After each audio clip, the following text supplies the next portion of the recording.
Bueno, em, en vista de que este momento nos tocó la virtualidad, vamos a arrancar el nuevo tema y ya en la presencialidad pues terminaríamos nosotros el tema que estábamos tratando del ciclo pasado, que es el tratamiento y el manejo de la tromboembolia pulmonar y de las neumonías asociadas a cuidados de la salud.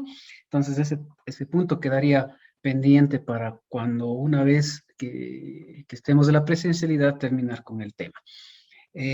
Vamos a arrancar con un tema que es la fisiología del aparato cardiovascular. No sé si ustedes pueden ver en pantalla si está compartido. Sí, doctor. Sí, doctor. Perfecto. Entonces, vamos a acordarnos un poquito del aparato cardiovascular, la fisiología y obviamente vamos a deducir la fisiopatología en el aparato cardiovascular para implementar la semiología. De tal manera que con el reconocimiento de los signos vitales, de los signos vitales y de las manifestaciones, tanto sintomáticas como en el examen físico, establecer un diagnóstico cardiovascular y ejecutar un tratamiento, que es el objetivo que nos trazamos en esta clase. Entonces, nosotros vamos a empezar indicando que el aparato circulatorio y en general el aparato cardiovascular se encarga del transporte de sustancias por todo el organismo. Acuérdense que el sistema cardiovascular va a circular lo que es la sangre y un sistema alterno que es el sistema linfático por el cual va a circular la linfa. Entonces nosotros vamos a estudiar el sistema cardiovascular, teniendo como eje central el corazón y los vasos sanguíneos que van a generar el movimiento circulatorio de esta sangre a través de este circuito cerrado. El órgano central que impulsa la sangre es el corazón.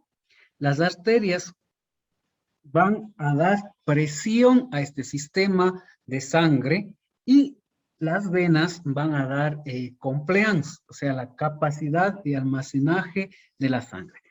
El sistema arterial va a terminar en los capilares venosos. Los capilares venosos van a generar el intercambio de sangre e intercambio de nutrientes entre la sangre y el intersticio.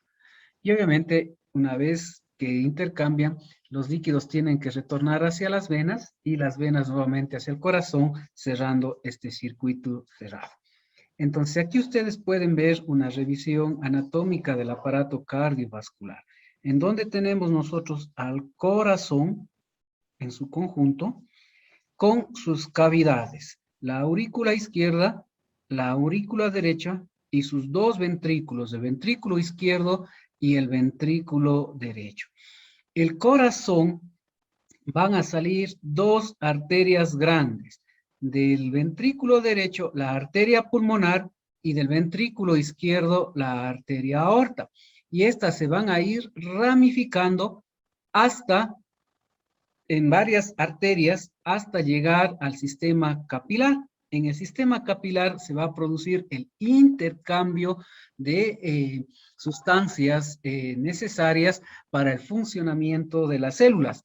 Y a su vez, de los capilares venosos van a llegar líquidos provenientes del intersticio cargados en sustancias de desecho para ser eliminados posteriormente. Las venas van a ir confluyendo para llegar a las aurículas. A nivel derecho, a través de la vena cava superior y la vena cava inferior, y a nivel izquierdo, a través de las venas pulmonares. Entonces, este es el sistema con el cual tiene la circulación de sangre el aparato cardiovascular. ¿Qué características tiene este sistema cardiovascular? Pues este sistema cardiovascular tiene una característica de la que la circulación sanguínea es cerrada. O sea, la sangre jamás sale de los vasos sanguíneos. Eso es una característica, ¿no? La sangre circula por este sistema cerrado en el cual pues únicamente salen los líquidos hacia el intersticio y esto es a nivel capilar, tanto sobre todo en los capilares sistémicos. y la sangre retorna a través de las venas cerrando el circuito. Para esto, el corazón implementa doble sistema de circulación, una circulación de sangre que va hacia los pulmones y una circulación de sangre que va al resto del organismo. Perdón, un segundito.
Entonces tenemos este sistema doble de sangre que pasa por el corazón, ¿no? Tanto las cavidades derechas que van a impulsar la sangre hacia los pulmones para que ésta sea oxigenada en los mismos, como nosotros vimos en el interciclo pasado, y las cavidades izquierdas que a su vez van a enviar la sangre oxigenada al resto del organismo, que se denomina la circulación mayor, y a nivel pulmonar la circulación menor.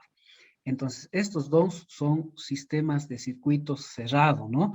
Es doble porque tenemos dos cavidades, derechas e izquierdas, que van a circular sangre venosa a nivel pulmonar y sangre arterial al resto del cuerpo manejado por las cavidades izquierdas.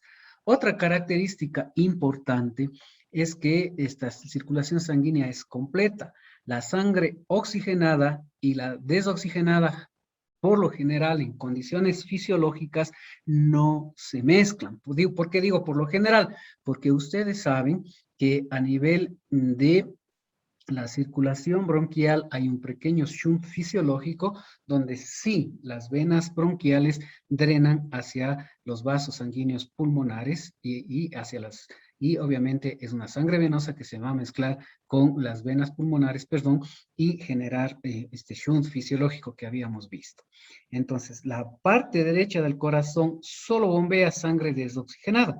Entonces, aquí ustedes pueden ver de color azul la sangre derecha proveniente de las venas, la vena cava superior y la vena cava inferior, la cual es bombeada por el ventrículo derecho hacia la arteria pulmonar y de la arteria pulmonar, pues luego de la capilarización, va a recibir oxígeno de los alvéolos y esta sangre oxigenada circula por las venas pulmonares, donde la sangre oxigenada va a ser impulsada por el ventrículo izquierdo hacia el resto del organismo y esto cierra el círculo, ¿no? Luego de que se capilariza para ceder oxígeno a los tejidos y recoger el CO2 que llega nuevamente hacia las venas para cerrar este circuito. Esto es una característica de la circulación sanguínea. No sé si tienen ustedes alguna pregunta o alguna inquietud hasta el momento. Alguna pregunta o alguna duda que ustedes tengan de este tema que estamos revisando sobre las características del aparato cardiovascular.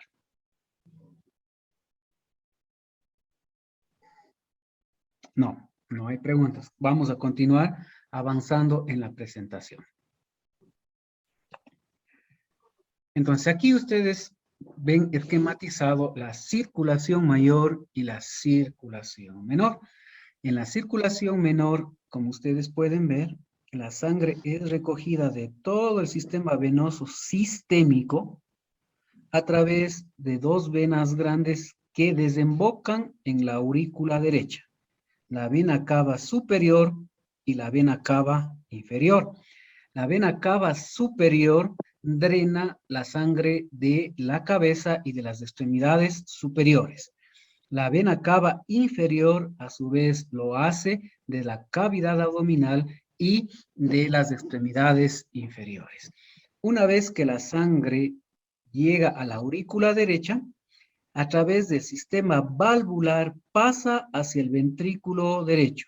El ventrículo derecho, a través de el infundíbulo, va a separar a través de unas válvulas, en este caso la válvula pulmonar, va a llevar sangre a la arteria pulmonar. La arteria pulmonar se va a dividir en dos, una para el pulmón derecho y otra para el pulmón izquierdo. Y estas a su vez se van a ir ramificando de acuerdo a los lóbulos de cada uno de los pulmones, de los lobulillos, y va a capilarizarse para formar la unidad alveolo capilar que habíamos visto en el ciclo pasado, y mediante el sistema de ventilación, perfusión, hacer la hematosis. ¿Qué es la hematosis? El intercambio de gases entre el alveolo y la sangre. La sangre se carga de oxígeno y elimina CO2. La sangre proveniente del sistema venoso es una sangre desoxigenada. Es una sangre que va a ser oxigenada a nivel del alveolo. Una vez Sí, oxigenada a nivel del sí, alveolo, se dirige hacia las venas pulmonares. Las venas no, pulmonares van a sí, confluir, sí, claro, te puedo evitar. Por eso se está sacando a ti la vuelta. Ay, no, ñaña, no, ay, ajá, porque no sé, alguien está hablando, no sé si tiene alguna pregunta. Entonces, las venas pulmonares van a drenar a través de 4 venas pulmonares, 2 provenientes de el pulmón izquierdo y 2 provenientes del pulmón derecho. Total, 4 venas pulmonares que van a drenar a nivel de la aurícula izquierda. Aquí se cierra la circulación menor. Entonces, la circulación menor se cierra a nivel de la aurícula izquierda. Y a nivel de la aurícula izquierda empieza la circulación mayor, la cual va a drenar la sangre hacia el ventrículo izquierdo, separados por la válvula mitral en este caso, va a llegar al ventrículo izquierdo y a través de la válvula pulmonar que va a separar la arteria pulmonar del ventrículo izquierdo, el ventrículo izquierdo va a enviar o a impulsar la sangre a través de la arteria aorta. Esta a su vez va a sufrir varias subdivisiones o van a salir varios ramos para dirigir la sangre hacia el resto del organismo a través de las arterias. Arterias musculares que van a ir dividiéndose en arteriolas. Las arteriolas a su vez se van a producir metarteriolas y estas se van a capilarizar. Las capilares arteriales sistémicos van a enviar oxígeno desde la sangre y líquidos hacia el intersticio, y a su vez van a recoger a nivel de los capilares venosos estos líquidos que salieron hacia el intersticio y el CO2 y productos de desecho del metabolismo de las células hacia los capilares venosos. Los capilares venosos se van a ir uniendo, formando vénulas, después venas de primer o segundo orden, hasta que finalmente van a desembocar o van a llegar a la vena cava superior y a la vena cava inferior, y así se cierra este circuito, ¿no? Este doble circuito que es completa, que es cerrado, en ningún momento se escapa sangre hacia los intersticios, solo se escapa o se produce la salida de líquidos, o sea, de suero. Entonces, aquí esto es lo que representa esta lámina, la circulación menor y la circulación mayor. Entonces, estas son las características de este tipo de circulación y ustedes pueden ver detallado que la sangre llega a los órganos, oxígenos y nutrientes y vuelve al corazón con las venas que confluyen a las venas cavas y esta hacia la aurícula. Entonces, cuando llega a la aurícula, se cierra la circulación mayor y empieza a través de la aurícula hacia el ventrículo la circulación menor. Entonces, estos son estos dos tipos de situaciones. El corazón, a su vez, es un órgano que tiene 4 cavidades, 2 aurículas y 2 ventrículos, separados por un sistema valvular, que se les conoce con el nombre de válvulas auriculoventriculares, llamándose tricuspidia, las válvulas que separan la aurícula derecha del ventrículo derecho, y mitral, la válvula que separa la aurícula izquierda del ventrículo izquierdo. Estos dos ventrículos van a enviar la sangre a nivel de la arteria pulmonar, separado por la válvula pulmonar, y el ventrículo izquierdo a la arteria aorta, que la separa la válvula aórtica, las dos conocidas también como válvulas sigmoidas. La apertura y el cierre de estas válvulas, sobre todo el cierre de las válvulas, nos va a dar los que conocemos con el nombre de los ruidos cardíacos. El primer ruido, el cierre de las válvulas auriculoventriculares. Y el segundo ruido, el cierre de las válvulas sigmoides, pulmonar y aórtica. Entonces, este es el sistema de circulación sanguínea, tanto la circulación mayor como la circulación menor. Vamos a repasar un poquito lo que es la morfología del corazón y las características que tiene el corazón en una anatomía macroscópica. Ustedes acordaránse que el corazón es una estructura muscular. A la estructura muscular lo vamos a conocer con el nombre de miocardio.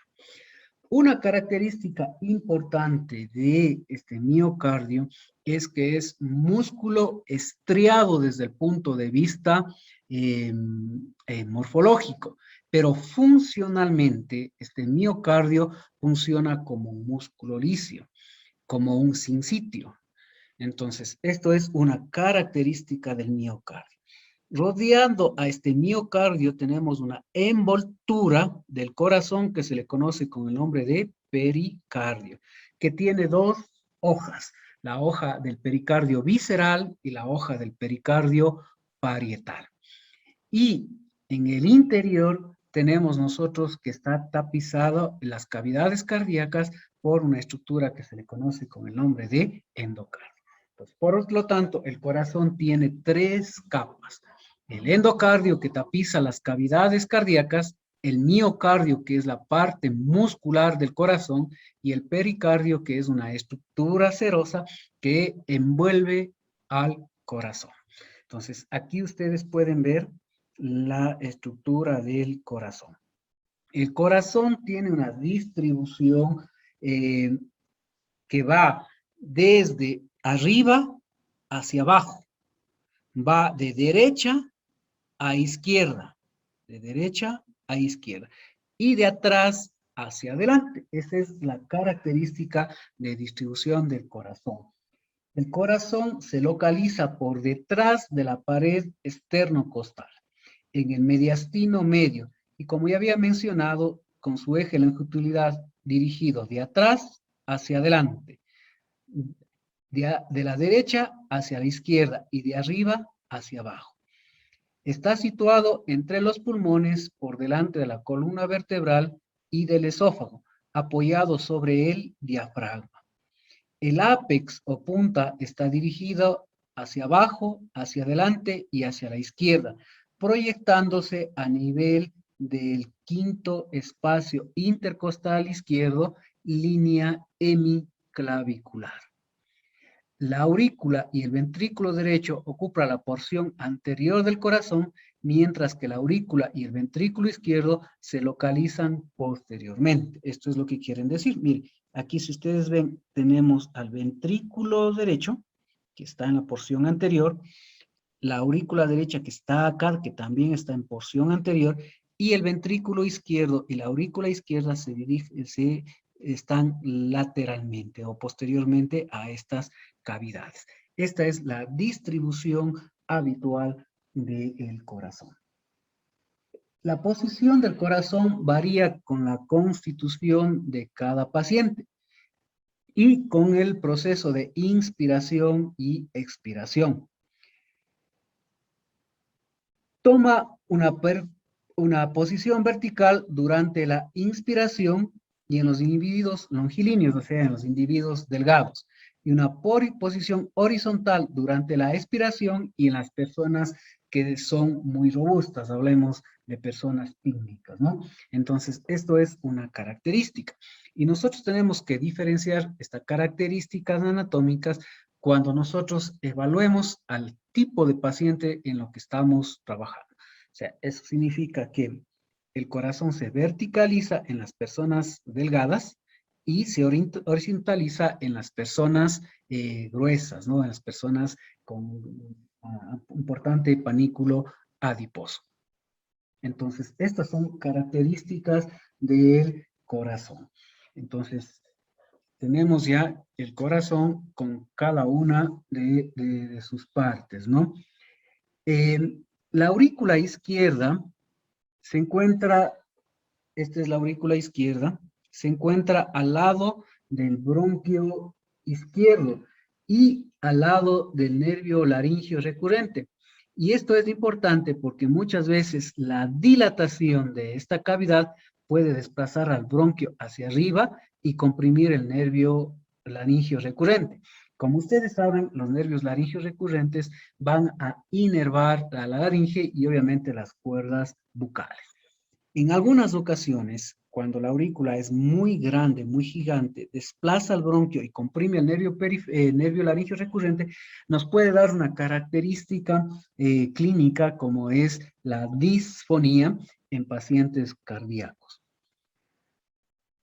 Una pequeña superficie ventricular está en contacto con la pared torácica y el resto se encuentra en contacto con los pulmones. El corazón va a tener esta localización y la mayor parte se encuentra a nivel retroesternal. Si ustedes hacen se imaginan, por aquí pues, se encuentra el diafragma, ¿no? El diafragma que va a separar la cavidad torácica de la cavidad abdominal. Entonces aquí tenemos el ventrículo derecho, ventrículo izquierdo, aurícula derecha, aurícula izquierda. Y podemos ver también anatómicamente este surco que se llama el surco interventricular, por el cual está discurriendo el sistema arterial y venoso que va a irrigar el corazón. Aquí tenemos la descendente anterior, que es una arteria proveniente de la coronaria izquierda, y por la base vamos a tener la descendente posterior, que se encuentra en el surco posterior. Acá también podemos nosotros establecer a la vena cava superior, que se encuentra aquí, a la vena cava inferior. Podemos ver nosotros a la arteria aorta en sus porciones, la porción ascendente, el callado de la aorta, y acá se dirige la porción descendente. Aquí también podemos nosotros ver a la arteria pulmonar. Los orificios de la arteria pulmonar, aquí la arteria pulmonar izquierda y para acá iría la arteria pulmonar derecha, y también podemos ver a las venas pulmonares. Entonces, en estas estructuras nosotros vamos a ir estableciendo. El peso del corazón va a variar considerablemente con la edad, con el género, la superficie corporal, la altitud geográfica y la actividad física que tiene cada persona. Al nacer aproximadamente el corazón en el adulto sano, en el varón pesa alrededor de 300 gramos, en la mujer alrededor de 250 gramos y al nacer el corazón pesa aproximadamente 25 gramos. Entonces, en el nacimiento nosotros tenemos un peso aproximado del corazón de 25 gramos, en el hombre alrededor de 300 gramos y en la mujer de 200 gramos, ¿no? Obviamente estamos hablando de una persona de 1,70 y 70 kilos, pero esto va a variar de acuerdo a las características de edad, de género, de superficie corporal, a la altitud geográfica en la cual vive y a la actividad que desarrolla. Eso significa que una persona que es deportista de gran rendimiento va a tener un corazón mucho más grande que aquella persona que no desarrolla actividad física. A nivel de altura, las personas que vivimos en ciudades de altura, y mientras más alto, mayor, vamos a tener un corazón con mucho más peso que aquellas que viven a nivel del mar, ¿no? Entonces son características que nosotros tenemos del corazón. Entonces, en el hombre 300 gramos, en la mujer alrededor de 250 y en el nacimiento alrededor de 25 gramos de peso del corazón. Entonces, aquí ustedes pueden ver ya el sistema del corazón que está irrigado por dos arterias que nacen directamente de la aorta, inmediatamente por encima de las válvulas aórticas, ¿no? Tenemos la coronaria derecha y la coronaria izquierda. La coronaria derecha va a dar un ramo importante que es la arteria descendente posterior que va a ir por el surco interventricular posterior y la arteria coronaria izquierda va a dar la descendente anterior o arteria interventricular anterior y también nos va a dar la arteria circunfleja. ¿Por qué se llama circunfleja? Porque va a dar alrededor. Una característica importante es que alrededor del 60 al 70% de la arteria pulmonar, de la arteria coronaria derecha, va a dar ramos para el nódulo sinusal. El 20% restante proviene de la arteria de la coronaria izquierda. La arteria coronaria descendente posterior va a irrigar la pared del ventrículo derecho y también va a irrigar la cara diafragmática del ventrículo izquierdo.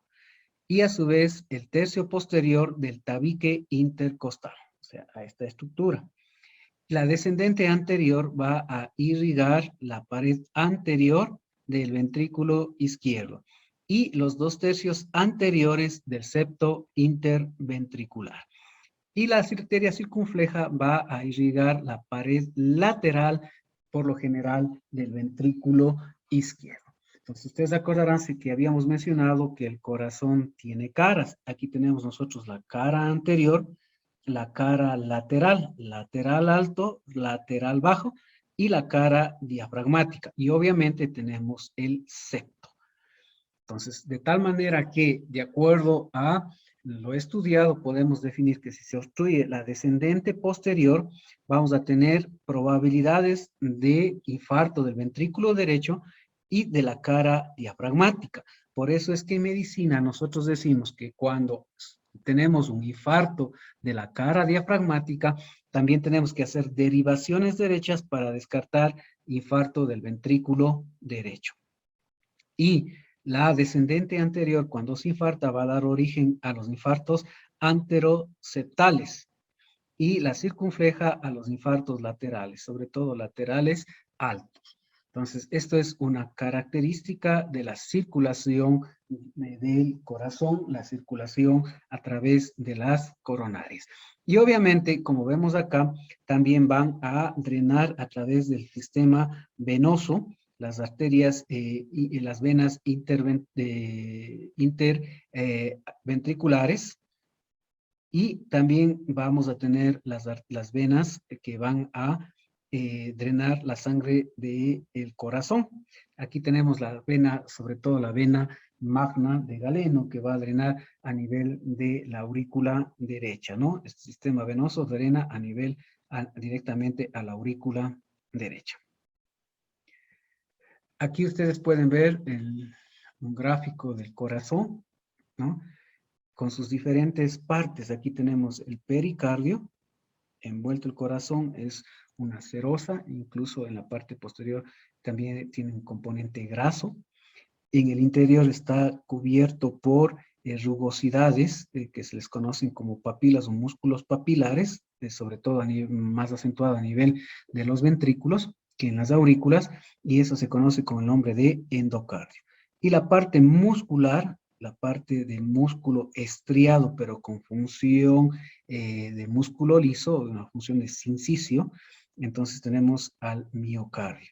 Entonces, que son las tres estructuras de las cuales están cubiertas el corazón. Aquí también podemos nosotros apreciar las válvulas, ¿no? Aquí la válvula mitral y acá podemos la válvula aórtica, ¿no? Y por acá tenemos las aurículas, la aurícula izquierda y más acá la aurícula derecha. Una consideración importante es que el ventrículo izquierdo tiene mucha más masa muscular que el ventrículo derecho. Entonces, las aurículas, cuando están funcionando, las aurículas van a proporcionar alrededor del 25% de llenado ventricular.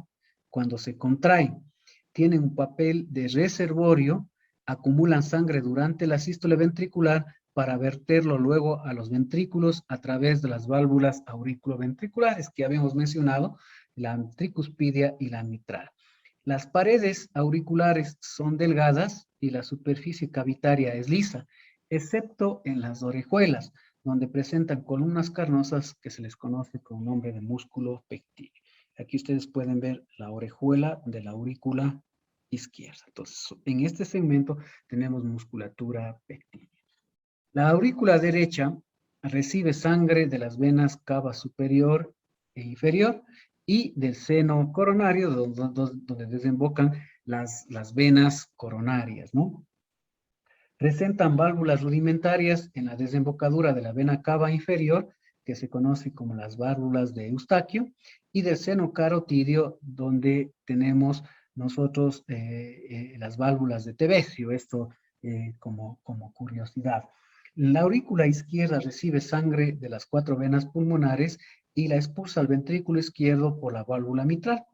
El tabique interauricular es muscular, excepto una porción media delgada y fibrosa que, vista desde la aurícula derecha, se presenta como una depresión remanente de la fase fetal, que es la fosa oval, el remanente del ostium secundum. No sé si ustedes se acuerdan de la circulación fetal, donde estaba abierto el osteo secundum, y obviamente ya en el adulto tenemos la fosa oval, que es un remanente del osteo secundum, ¿no? Entonces, eso es el tabique interauricular que separa las venas, las cavidades auriculares derecha e izquierda. Cuando permanece está abierto el ostium secundum después del nacimiento, se le conoce como comunicación interauricular, que ya es patológico. Los ventrículos, que estábamos viendo nosotros por acá, tienen la forma ovalada. La base de este óvalo corresponde al anillo de válvulas mitral. La cavidad ventricular izquierda es menos trabeculada que la cavidad derecha, con una pared aproximada de 8 a 12 milímetros de espesor del ventrículo izquierdo, en contraste con el ventrículo derecho, que únicamente tiene de 3 a 4 milímetros. Esto quiere decir que la musculatura del ventrículo izquierdo es entre 2 a 3 veces mayor que la del ventrículo derecho. Entonces, el espesor del miocardio en el ventrículo izquierdo es de 8 a 12 milímetros, mientras que el ventrículo derecho es únicamente de 3 a 4 milímetros. Entonces, ¿a qué llamamos trabeculaciones? Pues a estas bandas, ¿no? Entonces, muchas veces incluso para determinar el ventrículo derecho vamos a encontrar nosotros la diferenciación en ecocardiografía de estas trabéculas para diferenciarlos.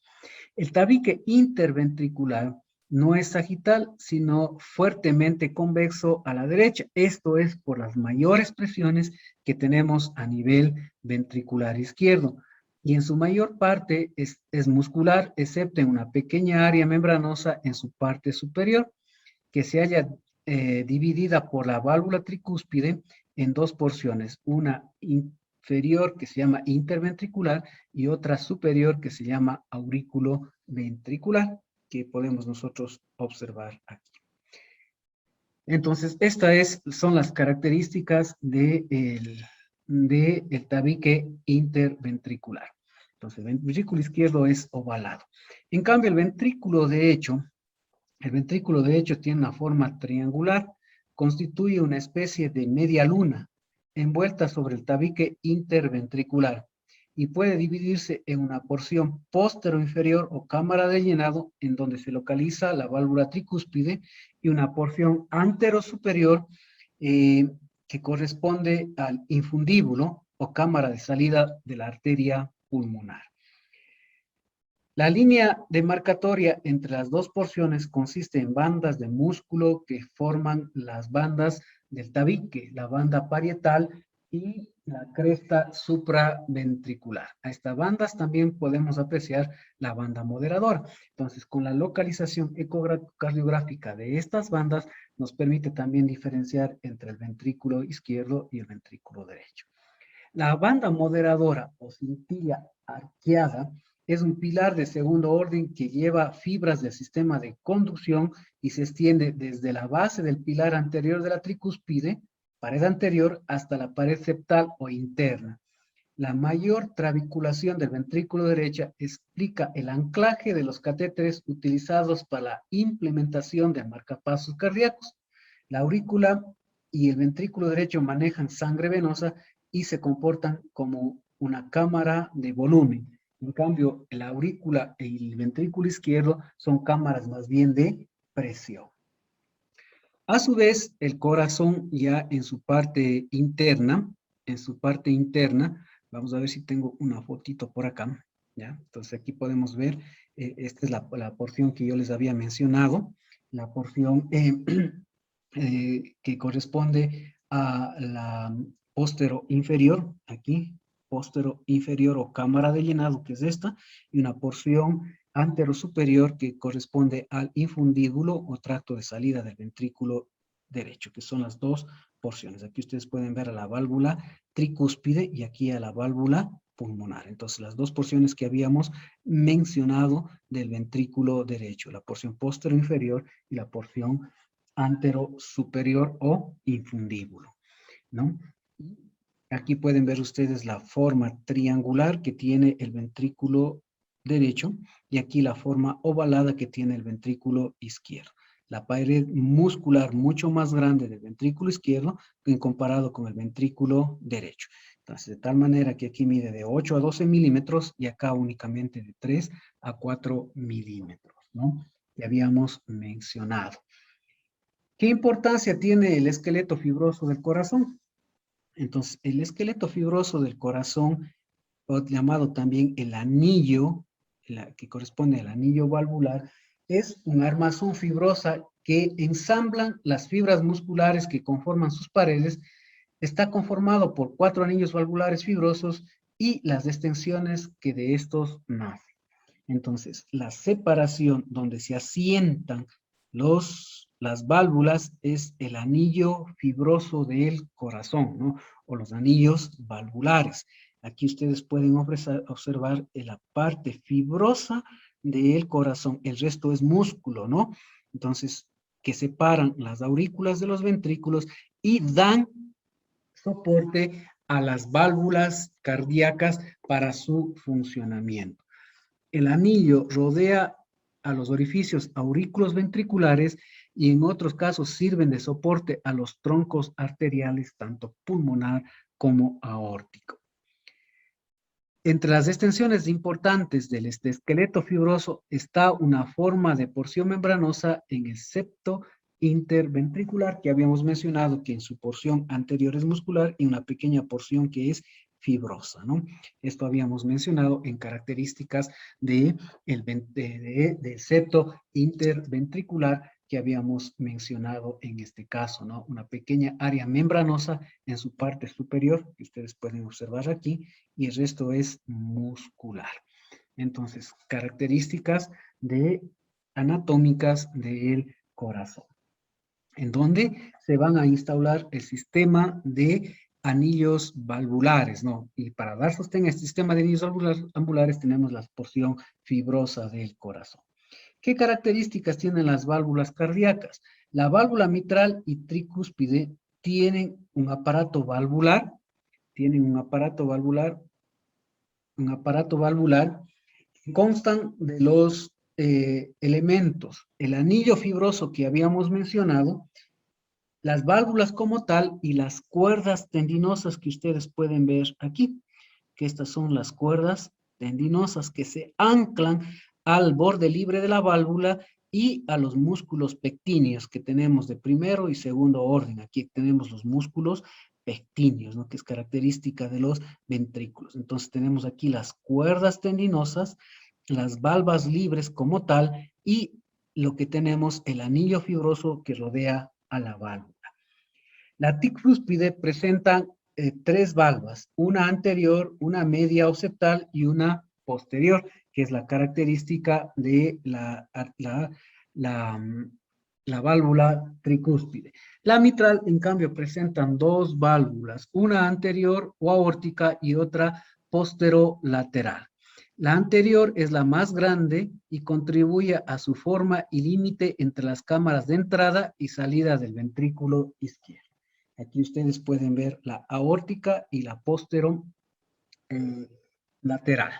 Posterolateral, la anterior o aórtica y la posterolateral. ¿Por qué es posterolateral? Porque miren ustedes, se ubica la parte lateral del ventrículo y en porción posterior comparada con la válvula anterior. Y aquí separa, mire, la cavidad de llenado y el tracto de salida del ventrículo izquierdo, sostenido por los anillos valvulares. Entonces, esta es una característica de las válvulas mitral y de la válvula tricúspide, ¿no? Acuérdense que presenta una anterior, una media occipital y una posterior. Las válvulas semilunares o sigmoides están formados por tres valvas cada uno. Aquí ustedes pueden ver la válvula aórtica y la válvula pulmonar. Entonces, constan de tres valvas cada uno. El borde libre, algo engrosado de estas válvulas, permite su cierre hermético durante el retroceso de la sangre sin permitir que éste escape a los ventrículos.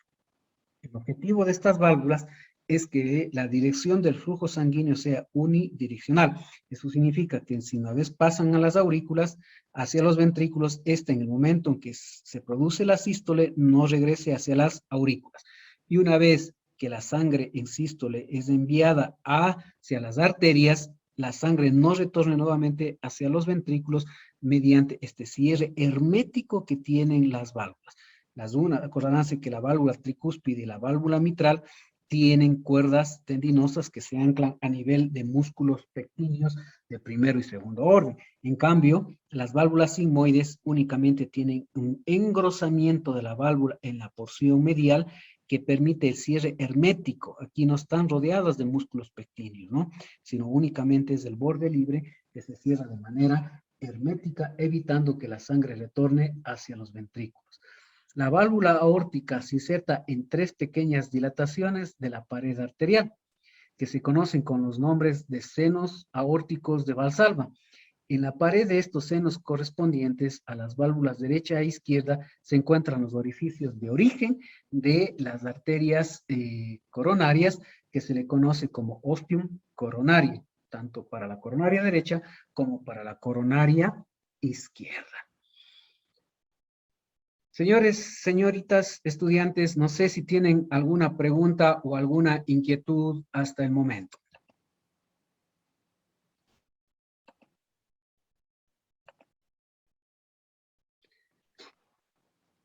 Preguntas.